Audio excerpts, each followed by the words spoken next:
How's it going, everybody? Bryan Alvarez and Lance Storm. Figure 4 Daily, August 24, 2018. Figure4online.com/WrestlingObserver.com. Lance's long-awaited return to the Empire taking place today. Pressure's on, Lance. You better deliver, my friend. Yeah, if my throat wasn't so sore from all the smoke, maybe I could pull off my best rock impression with finally Lance Storm has come back to the Empire. That's right. You got the smoke, too? I got your smoke. Yeah, it hit us first, and then the winds changed, and it hit you. But now it's back hitting us, and like my throat's bad. It's like it smells like you're in a campfire all the time. It's horrible. We had all this smoke here. Actually, we had smoke, and then I went to Vegas, and the smoke went away. And then when I returned, it was back. So it was only clear when I was gone. And then it was smoky all the way through yesterday, and then I guess the wind shifted or whatever. And then today it's smoky again, so I don't know what's going on, but it sucks. It's horrible. Yeah, like you can't see downtown at all, and if a window is open, it's just horrible. It's like they're telling you to stay out, stay indoors and don't go out and do activity because it's bad to breathe. Yeah, bad for all individuals. Except Granny. Well, yeah, it's probably bad for Granny, but nothing she stops was out doing yard work. She's out of her mind. What was that? That was an alarm that I'll have to turn off from now on. I'll see. Thought maybe like William Regal or somebody was calling you. It's the soundtrack to the movie The Sting. I see. So Sting was calling. Yeah. All right, let's get to work here, everybody. Believe it or not, Lance, I believe for the first time in the history of this website, within a 3-hour period on the same day, I have 2 people I'm interviewing who just recently served as guest trainers at the Performance Center. Because Mike Quackenbush was on Observer Live. He did the same gig.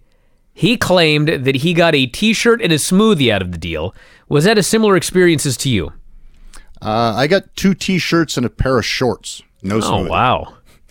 That's still pretty good.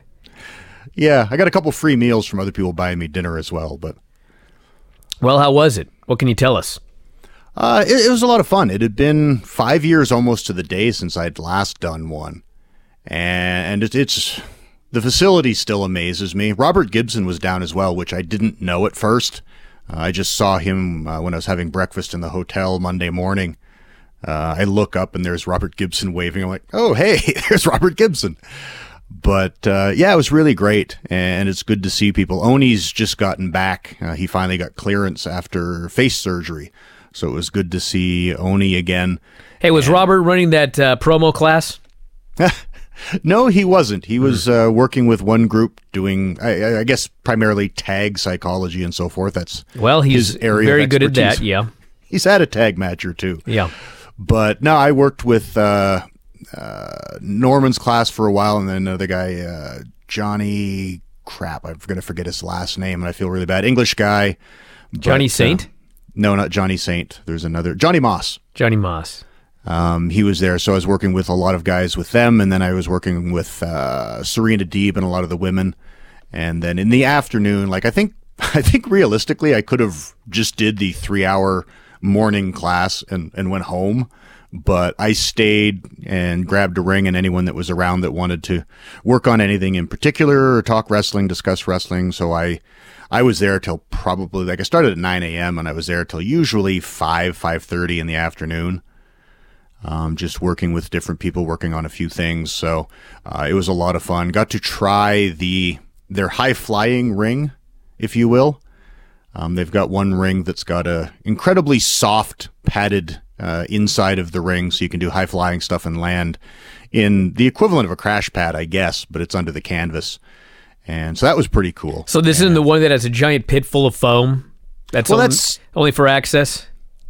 It's not a pit full of foam, but it is just really soft, sort of loose foam almost under the canvas. Sure. You sink, well past your ankles into it if you stand. Like you couldn't do anything other than stand there and catch. I think if you tried to do anything more, you'd probably twist your ankle or knee out. Like there's no way you could run in it or do a match. But if you were working on moonsaults, 720s, 850s, 620s, whatever the hell they do nowadays, it would be a nice, comfortable ring. I did a moonsault off the second just to see how soft it was. And it's pretty cool. So I guess, is that it? Just any other fun stories? Anybody that really stuck out to you that it's going to be amazing someday or is amazing now that maybe we haven't seen a lot on NXT? Well, I didn't get to see a lot of the, shall we say, higher end people because early in the week they would just be, if they're on NXT, they can come in and put some ideas together. So they were, there was one day when, Shayna Baszler and Kyrie were just in the one ring, half just sitting, chatting, and walking through a couple things. And then, Undisputed were there for a little bit. So they weren't doing a lot, so it's not like I was going to be able to work with them anyway. Spent some time with Ricochet for the first time. I was working with a couple of girls, and he came over and was throwing his 2 cents worth, and we were demonstrating some stuff. So that was cool to spend time with him, because I don't think I'd actually officially met him before. I came close at WrestleCon that one year, because I saw Tessa that year, and I think she was meeting him for lunch and just sort of passed ways, and I didn't actually meet Ricochet. And Shayna, really, it was the first time, because she's such good friends with Paul Lazenby, that it's like, I felt like I knew her, but I've never actually officially met her before, so it was good to finally get to chat with her. I actually got to interact with at least all of 3 of the 4 MMA horsewomen. Ronda wasn't there, but it was really good, and it's interesting to see all the different levels of people they've got and the talent they have. It was funny. I spent a good bit of time, I think it was Friday, working with the one women's class, and Io Shirai is in it, and I'm talking a fair bit, and I talk fast, and I'm demonstrating a few things, and I just see her standing there with this polite, calm expression on her face, hands crossed in front of her, standing there. I just look at her like, do you understand any of this? And she sort of looked at me, and I'm like, Skoshi, a little bit? She's like, yeah, a little bit. I'm like, okay. And it's just funny because she's, I don't know, I guess everybody there is polite, but Japanese people in particular I always find very, very polite and respectful. And just seeing her sitting there, and it's like, she's such a good worker and top level talent, and her just sitting there quietly, listening and watching is amusing. But I think the funny story, I felt really bad. Serena Deeb is there as a trainer, and I guess I met her when I was in OVW. I guess she started in OVW. I don't know if she was contracted yet, but she was in OVW before I left, and I have no recollection of this. And it's always embarrassing when you do the nice to meet you right at the same time they say nice to see you again. And you have to, oops. Oh, yeah, oops, crap. So that was funny. Although I think after my time there, I think her and I are now best friends. I spent a lot of time working with her group of people. And when I stayed later than need be, she stayed as well working with people. So we hit it off really well. So I can't imagine I will forget meeting her this time at least. But yeah, that's always embarrassing. You got to throw in here. Nice to meet you here, Serena.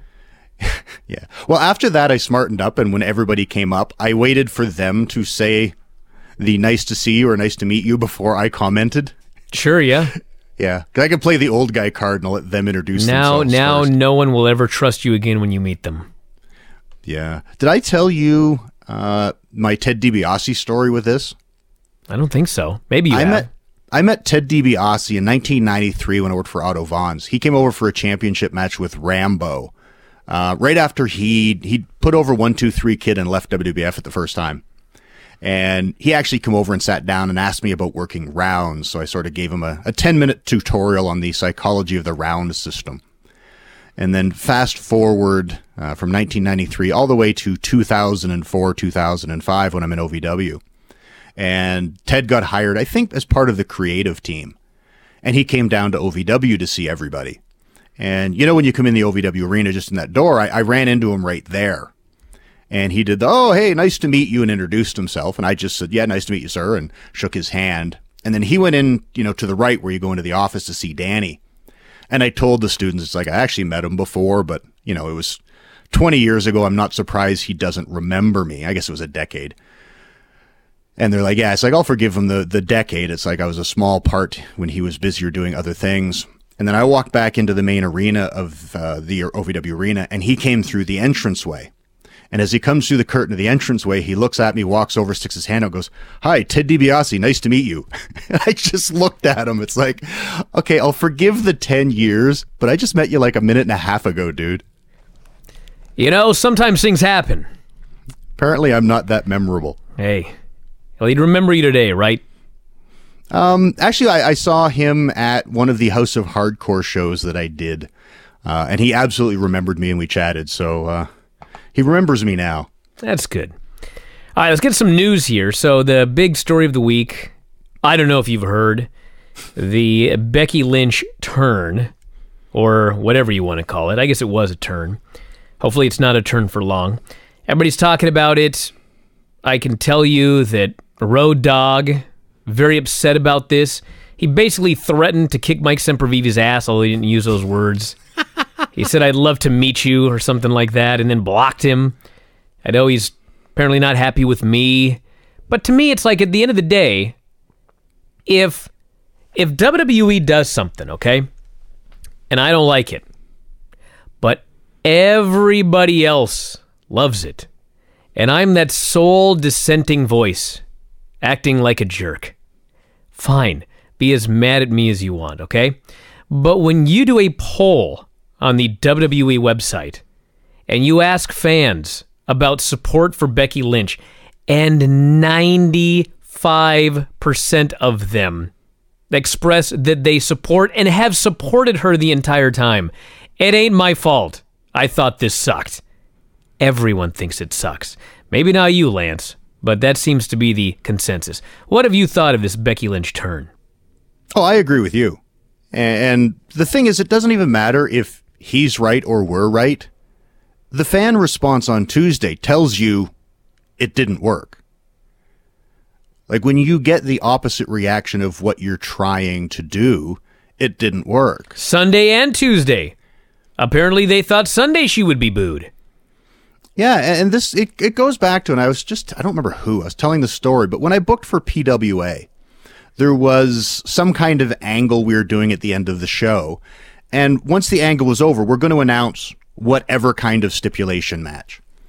And as the angle is happening and you're doing the pull apart or whatever else, the crowd started chanting, wanting the match that was what we were planning on booking. And it's like, man, you know, when you get it right is when this happens. But when you want them to boo and they cheer, then you got it wrong. And I'm with you. The tapping everyone in the division for months, building up, biding her time, wanting that title shot is a different road than what Charlotte did. And they read it wrong. And the thing, too, that from the angle that I thought hurt it even more, when they did the hug, and this is where I think they lose some of the emotion. It's like, if Becky hit her wall, that I've got screwed here, Charlotte kind of pigeoned her way into this thing, and then she screwed me from behind and beat me, I've lost. Hugging and making up and then turning kills the heat of the moment. And I think that was a mistake, too. But do you know where this goes back to? Well, I mean, I'm sure it goes back a long way, but it's the exact same thing they did with Sasha and Bayley. It's the exact same thing they did with Daniel Bryan. You're not going back far enough. I'm sure you could go all the way back to, let me think, what's the farthest back I can go? 19 years ago this week. When they started doing the internet figured it out, we're changing Oh, that's shit. right. Yep. It's when they stopped telling good stories. And this is where, back in the day, I love that expression, when you booked, something that Paul taught me. He says, that's why they call it the pencil, not the pen. You always give yourself wiggle room so that when you start your angle, you listen to the crowd and see where they're going, and you adjust your plans accordingly. It's like the Candido feud that I had. He was the one that was supposed to turn heel in that angle. But as we were going on week after week, Paul made the call, you know what? The crowd's getting more behind Candido.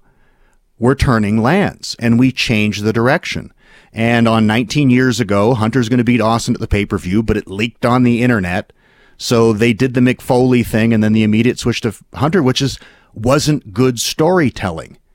And they started sacrificing storytelling to fool the fans that figured it out. Same thing on Nitro when Bischoff had to do that promo about I'm not going to be the new president because it leaked online.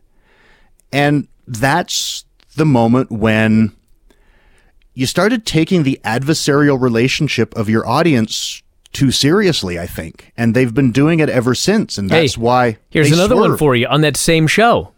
On that same show, Hulk Hogan came out in the red and yellow a couple of weeks ago. He's already getting booed.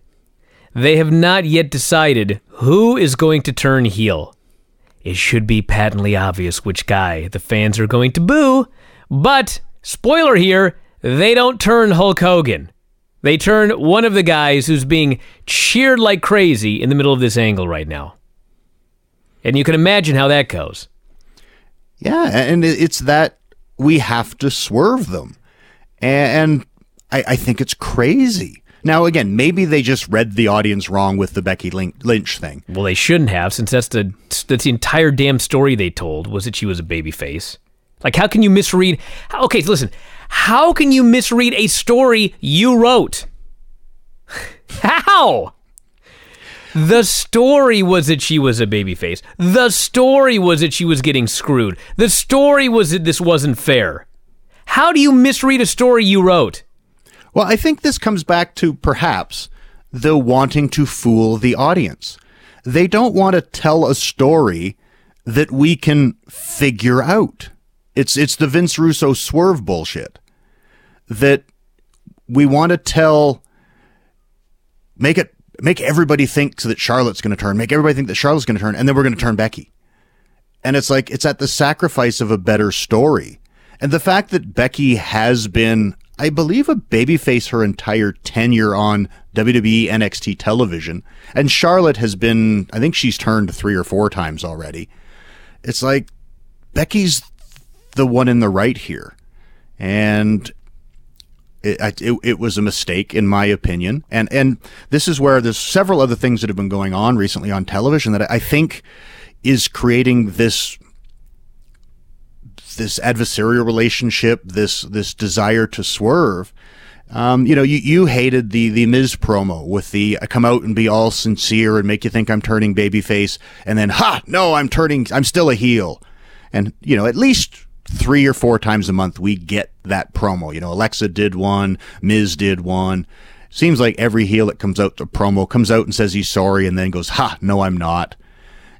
And this is where I believe the fans are getting so disconnected from the product, because turns like Becky, which aren't done particularly well, and then you have all these fake turns, like at least 2 a week, where you get the, oh, I'm all sincere, no, I'm not, and then you get the Stephanie McMahon, we don't know if she's babyface women empowerment, I started this women's revolution, we're doing great, or the I made you, Ronda, I'm a horrible person and these women are beneath me. That, Steph does the, I won't say a turn, but the split personality, heel Steph, babyface Steph, depending on which Steph she is this week. That we see so many fake turns, swerve turns, poor turns, change of personality because I'm wearing my suit, not my tights today. The Sasha and Bayley, I turn, no I didn't, I turn, no I didn't. Or, the New Day, I think, was, they just became babyface. No, Usos for sure. I'm not sure about New Day.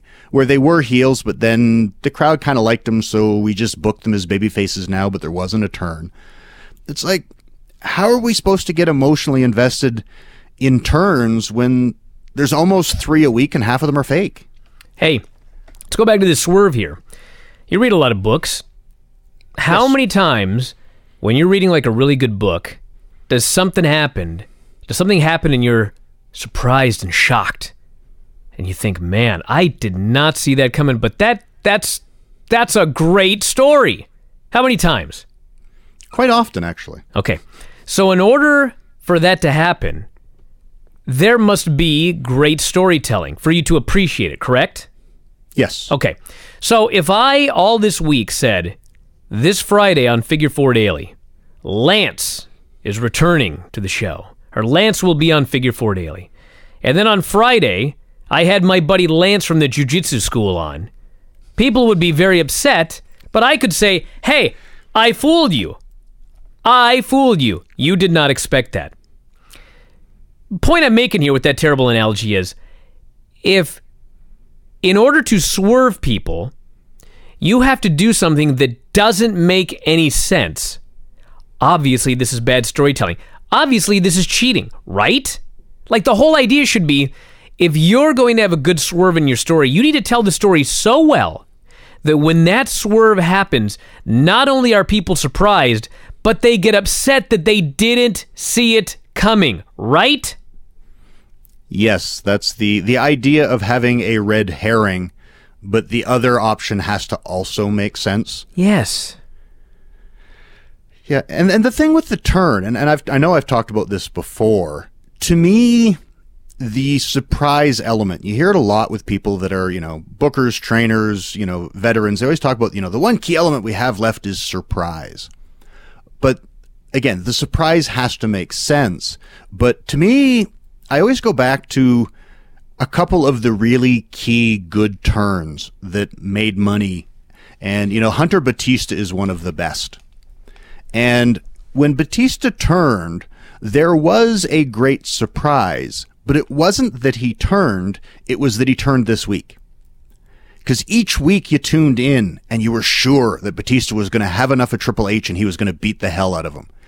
And they did a phenomenal job of storytelling where it's like, it looks like he's going to snap, but the fact that he calmed down made sense. And it's like, oh, next week for sure. And they did that enough times where you calmed down and didn't think it was going to be this week, and then it did happen this week. And it's like, that's the surprise, because each week he didn't, you were surprised he didn't, and then it caught you off guard when he did. But it's like, for 3 months, we knew that guy was going to turn, and they didn't swerve us in that regard. And I think that's the key to good storytelling, and I think that's how you draw ratings every week. If you're sure to God that Charlotte is going to turn on Becky, you don't want to miss it, so you tune in this week. And she doesn't. And it's like, oh, but it's coming, it's brewing, I can feel the heat building. And it's like, you tune in next week. And then when it happens, you're like, oh, I knew it. And fans felt smarter. But it seems that many people booking or writing wrestling today, whatever you want, they don't want the fans to go, I knew it.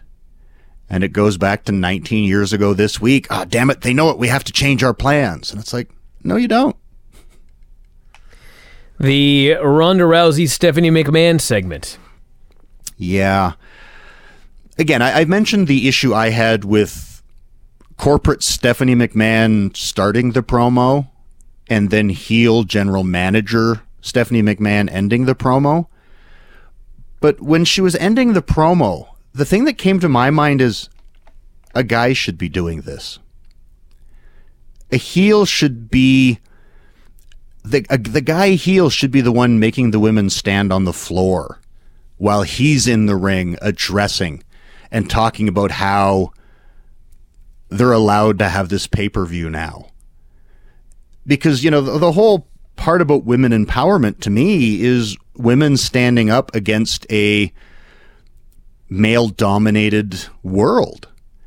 And with Stephanie being the heel in it, especially when she was the one that came out and made all the announcement, how wonderful it is. And it's like, now she's being the degrading heel. It's just such a mental and emotional disconnect for me. Well, it's a disconnect because she's the one who, in storyline, is spearheading this women's evolution and giving these women a chance and announcing these Royal Rumbles and all of this other stuff that the women are doing. Like, she's pushed sometimes as the corporate person responsible for all of this great stuff, but then on the same program, she's segment, making them stand on the floor because they're not good enough to be in the ring with her.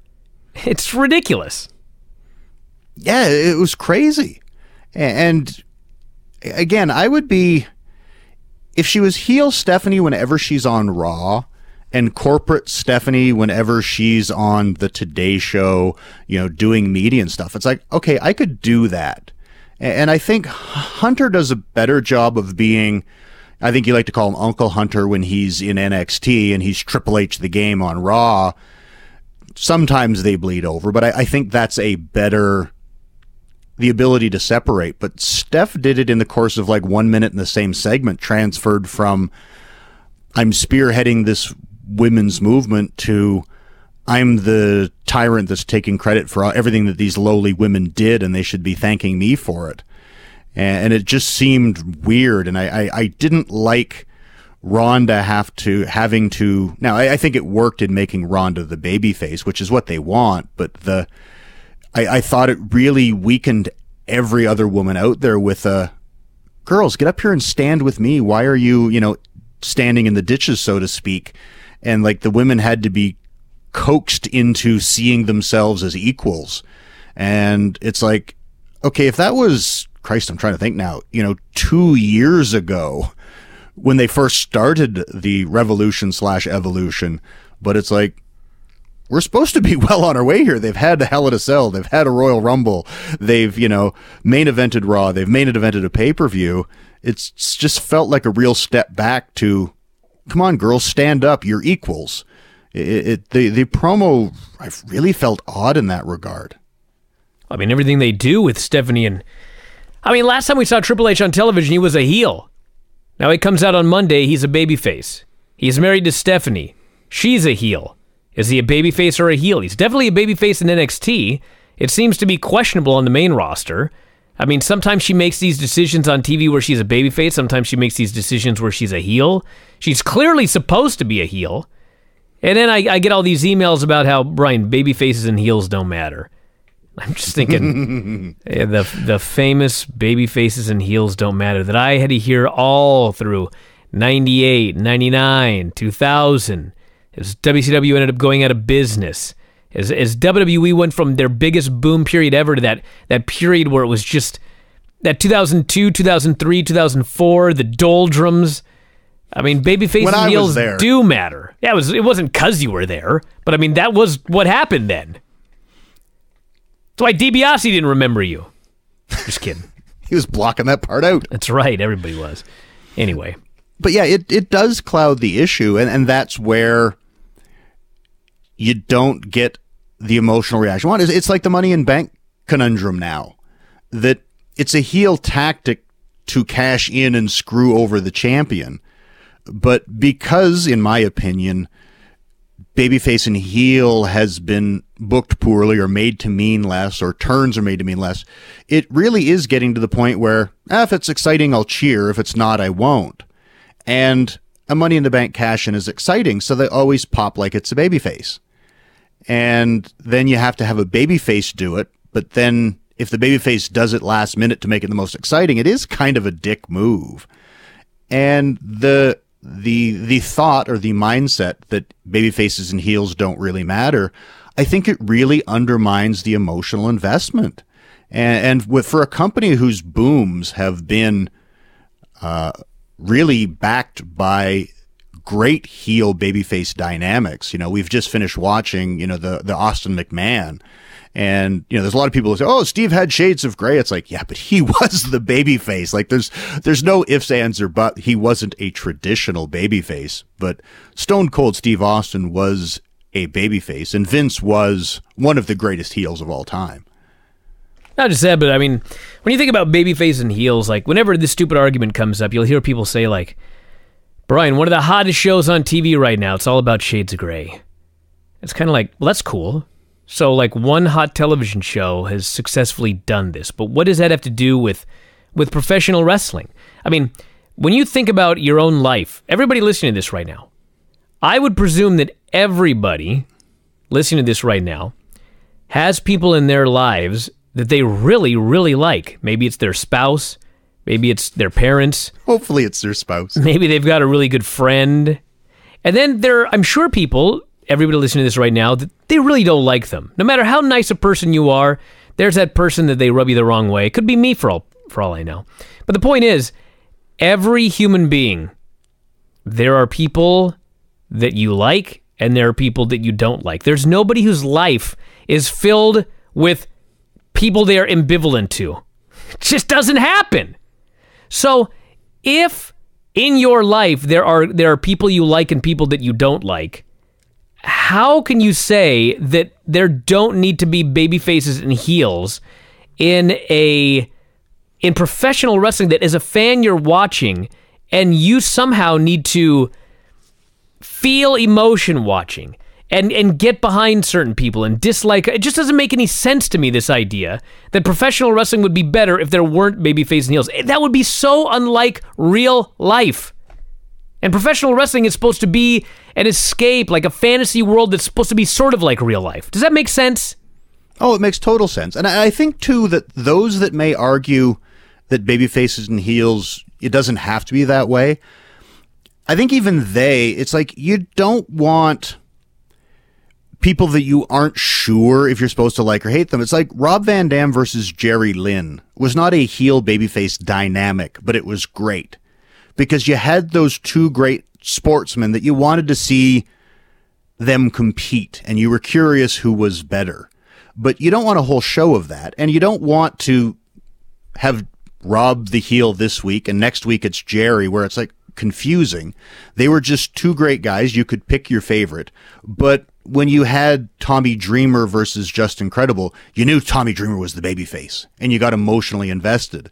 And that's really the key too, where, Rob, because of his spectacularness and his weird charisma, people loved him. And you didn't need the story as much because they thought he was really cool and did cool stuff. And, I think you could have, Ricochet and Will Ospreay have a match. You don't have to have that emotional story.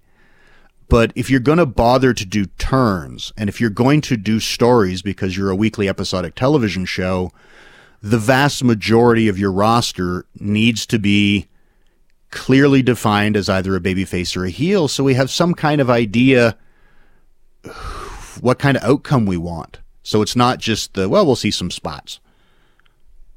Sasha and Bailey. Another one. Yeah, did they each turn like 2 or 3 times and now they're a tag team again? Well, they had matching tights on Monday. I mean, they're definitely a team now, but they broke up a few times. There wasn't actually a turn, so to speak. Yes. Like Sasha would be screwing her friend regularly, and then they would break up, but then they would get back together. And finally, there was a turn, which was, I guess, supposed to be Bailey turning heel, but everybody cheered her like crazy and booed Sasha, and then they put them back together. It's the worst storyline there's ever been. And the funny thing is, because I know you jumped on the worst storyline it ever was pretty early on. And I have been justified in my opinion. Is that what you're saying? I'm not saying you're wrong, but I'm saying I think they could have done they brawled in the locker room and then they got along again next week. Like they could have done several falling outs and still had it a good story, because if and this is where I think better announcing, and it's not that the announcers themselves aren't good. I think they're directed in a certain way to do things, but if they could tell a better story and have that announcer talking about, well, these guys, they're almost like sisters. And it's like, have you ever had a brother where, the one day you just reach the end of the rope and you beat the hell out of them, and like the next day you make up and sit down at the kitchen table? And I think you could have done this is the breakup where they're fighting in the locker room and then they're, reluctantly getting along the next week. And it's like, oh, it wasn't a breakup. But I don't think the announcers do a good enough job explaining the stories. And I think part of that probably terrible. Too.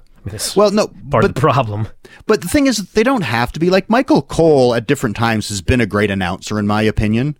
When he was with Taz back on SmackDown, when JBL first started on SmackDown, I thought they had really good chemistry, and I thought he was good. But that doesn't seem to be the stories they're instructed to tell anymore.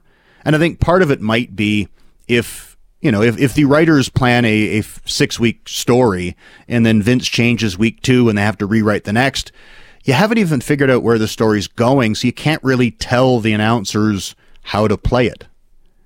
Where, and I think that's one of the strengths of NXT. It's like, all right, we're taping 4 weeks of television. This is the 4 weeks.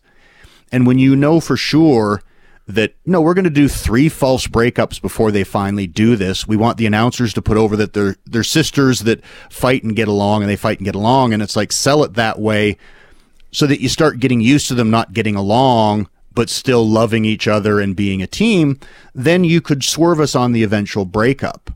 But I don't feel like the stories are being explained well enough, because they just do they're fighting on Twitter, and it's like, hashtag this, and it's like, can we tell the story and get the emotion from these people? And I think that's lacking. And again, I don't think it's inherently the fault of the commentators, because most commentators, when they commentate somewhere or else, they're good, or their first few weeks are good, and then they get into this, I'm calling a lot of stuff and I don't really know what to explain it, so we'll just hashtag and bicker amongst ourselves. And I don't think that helps the overall product. All right, on a totally different note here, without giving any spoilers for the Mae Young Classic, you did work with a lot of the various girls while you were there. Who stuck out, regardless of how far they go in this tournament? Well, I don't know how far anybody goes in the tournament, other than I do know who the finalists are, because I did see that spoiler. But I worked with, is it Casey, the American Ninja Warrior girl? Oh, yeah. People are raving about her. She, an amazing, amazing athlete. I didn't do enough working with her as far as to know whether she's got, transition and selling and stuff. But she's an amazing athlete, really works hard. I worked actually a lot on her punch. But she's so tiny. It's like, oh my goodness. But she really impressed me. Rhea Ripley, she's amazing as far as being a powerful, strong athlete. It was weird. I was at one end of the PC because there's like 7 rings, so there's a lot going on. And I was mentioning to someone about the Davey Boy Smith standing suplex. And I was talking, I think, with the women, and mentioned it's like, well, not a lot of women that actually do that move. And I looked up and I saw Rhea from the back, and she's got really big shoulders. And I'm like, well, I bet you she could probably do one. And not 30 seconds later, she was picking another girl up and doing that.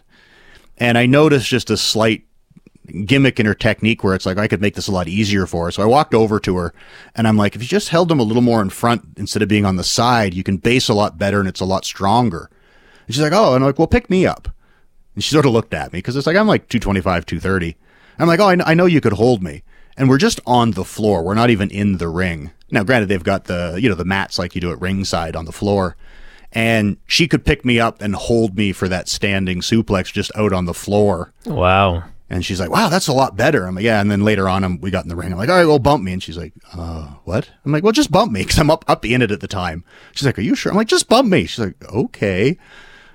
I don't think, not a lot of coaches take as many bumps as I do. And the talent was less apt to bump me. I usually had to tell them a few times. But yeah, she's a hell of an athlete. Really, really moves well. Great balance and strength. So I was impressed with her. And then there was another girl, Jessie, I believe her name was. I worked a lot on her punch as well. She hadn't really thrown one before, and I was working on that with her. And then the other girl, MJ, I forget what the non-abbreviated version of her name is. And she trained a few places, but she went through the Dudley's school at one point. And she was just so much fun. She was funny as hell, and I was telling Devon stories to her and stuff. So I think all of them are in the Mae Young Classic, as is my namesake, Rachel Evers, Rachel right. Ellering. In NXT, she uses my legit last name. She actually gave me a cool shirt. She's got the Fight for Evers t-shirt, and she gave me a couple of those, figuring that since it's my name, I should have a couple. Just love the idea that she is the daughter of Paul Ellering, who has worked for NXT, yet she is Rachel Evers. Well, there's Curtis Axel and Bo Dallas and a whole list of others. It's ridiculous. But actually, her first couple of appearances in NXT, she's not signed, but she's done some NXT work in addition to the Mae Young Classics both years. Her first couple, they let her be Rachel Ellering, but yeah, once they signed her dad, which made sense because she worked as a babyface, I guess, so they didn't want the tie-in with evil heel manager of the AOP, Paul Ellering. But they usually acknowledge that she's second generation and the daughter of Paul Ellering, this woman named Rachel Evers. But if she ever does end up getting signed by WWE, I think that's going to be, because I think legal had to check it out and everything for her to use the name. So if she ever ends up there, I believe that will be her WWE name. So that'll be cool. How about that? Well, listen, let's get some plugs in here. I know that WrestleCade is coming up in November, and you're part of that. What else is upcoming? Well, I'm 2 or 3 weeks away from starting my September session at SWA, and Rey Mysterio's son, Dominic, is going to be part of that group, so I'm really looking forward to working with Dominic. How big is he now? I don't know. I've never met the... He's big. Well, he's bigger than Ray, I know that, but yeah, I think he's a decent-sized kid. Yeah. Kid, he's probably 21. But maybe I did meet him. It's a good chance that when he was a little kid, when I was in WWE, I met him. But well, hey, listen, before we get to this plug right here, how tall, how big is everybody in NXT? Were you blown away at the Performance Center? There's a lot of big guys there. The majority of the TV guys are smaller. You know, like I met Trent Seven, and I knew a lot of like the Undisputed guys. Like I've met Roddy before. I met Kyle O'Reilly for the first time, and they're certainly not huge guys, but then you meet Lars Sullivan, and you go, damn, this is a big dude. He's huge. Yeah, and a huge ECW fan. I chatted to him for a while, and he's got a very proper, clear voice, and it's like, you don't want him to sound like a really intelligent man, because he's just this beast of a human being. You kind of want him to be much like, you always put over Haku with ha, ha, ha, ha. It's like you don't even want him to form proper sentences or words. But I chatted with him for a bit because he was a big ECW fan and a cool guy, and my God, that dude is thick. So there's all kinds and all sizes there for sure. But yeah, the business is certainly smaller now than it used to be. But Dominic is bigger than Ray, so there's a generation that's getting bigger at least. And I think I've got 7 countries in this class: Canada, the U.S., England, Iceland for the first time. I forget the other ones, but there's 7. I think there's France.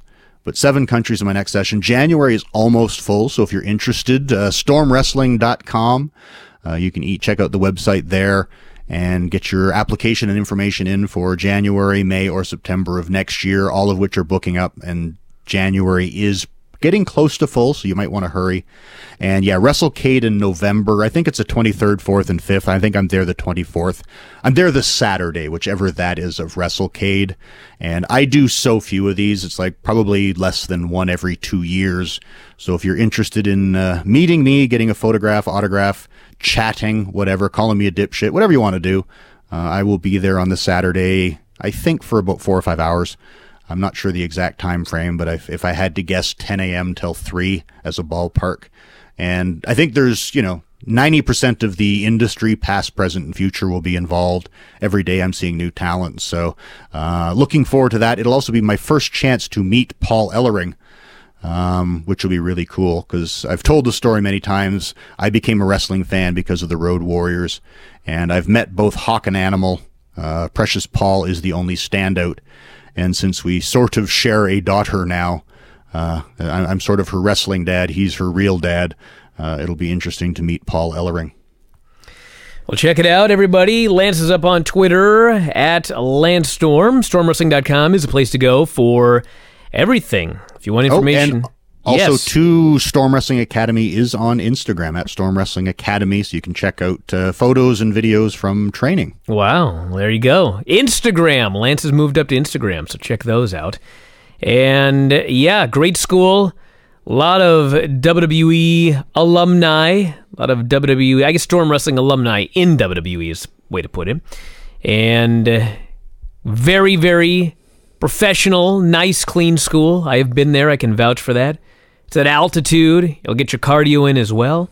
And yeah, check it out. There's Storm Wrestling alum in Lucha Underground, Impact Wrestling, All In, NXT, WWE, you name it. They're there somewhere. That's right.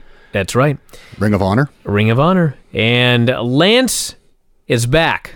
We don't have a set schedule yet, but he will be back as a regular. So if you could not get enough of the show here today and you want more, fear not.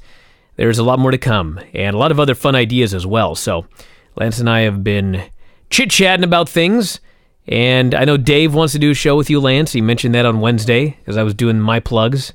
Blurted that out, so we'll set that up at some point. And that is it. So we're going to wrap it up here for today. Check out everything at Bryan Alvarez, at Lance Storm. Back later on with more. We'll talk to you again after a while.